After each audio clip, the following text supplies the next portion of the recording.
أعوذ بالله من الشيطان الرجيم. بسم الله الرحمن الرحيم.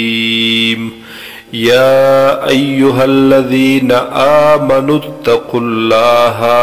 اے هاغ کسانو چی ایمان مراوڑے زان وساتی دا نافرمانی دا اللہ نا یا زان وساتی دا عذابنو دا اللہ نا وَكُونُوا مَعَ الصَّادِقِينَ او شیطاسو درشتنو خلق سرا یعنی ملگری شی درشتنو خلقو. حق شاعر وائی پا مجلس دا عالمانو بسر زرشی کوی گٹا او یا لوٹا دا سہرا. ما کان لأہل المدینة ندی مناسب ندی جائز اہل د مدینے لرا اسیدن د مدینے منوری لرا ومن حولهم من الاعراب او هاغ چا لرا چی دی گیر چا پیر د مدینے منورینا من الاعراب د بانڈچیانونا ان یتخلفوا عن رسول اللہ چی دوی ورستو پاتشی د رسول د اللہ نا حق جہاد للارشو دوی کور پاتشی.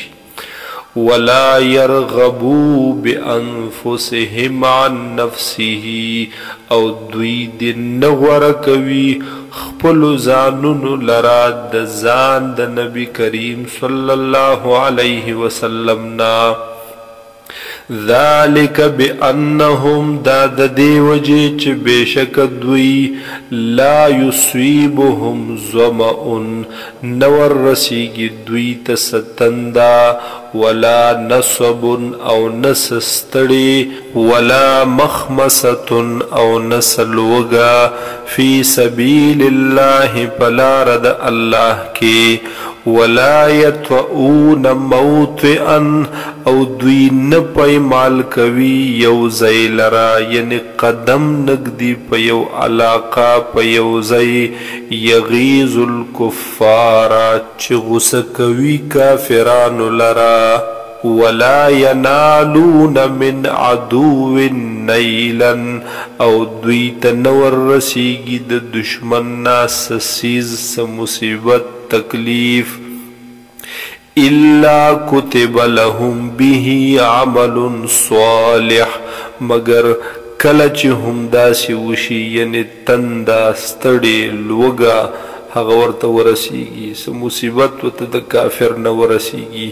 نو کتب لهم لکلیکیگی دوی د پارا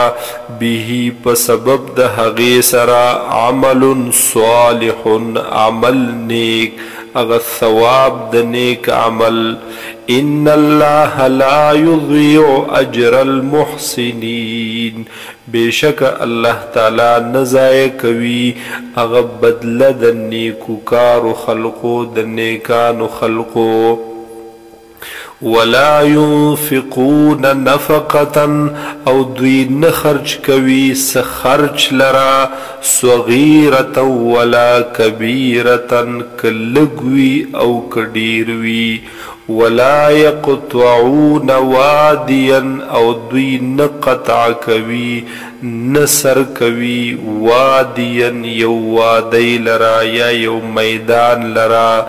الا کتب لهم مگر کلچ هم خرچو کی یا کلچ هم دیوی علاقی نتیر شی نو کتب لهم لکلیکیگی د دوی د پارا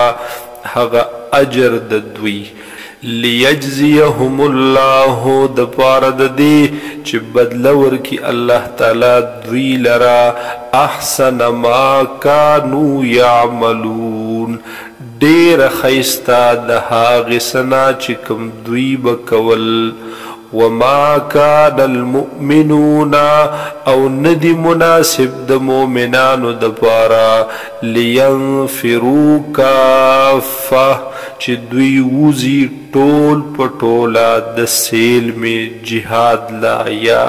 حاصلولو د علم لرا. فلولا نفر من كل فرقة منهم طائفة پس ولنوزی من كل فرقة منهم د هر یوی قبیله د دوینا طائفة یو وړه ډله لکسان لیتفقهوا فی الدین د پاره د دې چې دوی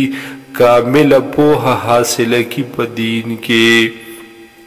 ولينذروا قومهم او د دې دپاره چې دوی ویروي قوم خپل لرا اذا رجعوا الیهم هر کله چې دوی را واپس شي دوی ته د خپل قوم ته لعلهم يحذرون دپاره د دې چې هغوی ویریږي هغوی ځان بچ کي بیا د نافرمانۍ د الله نه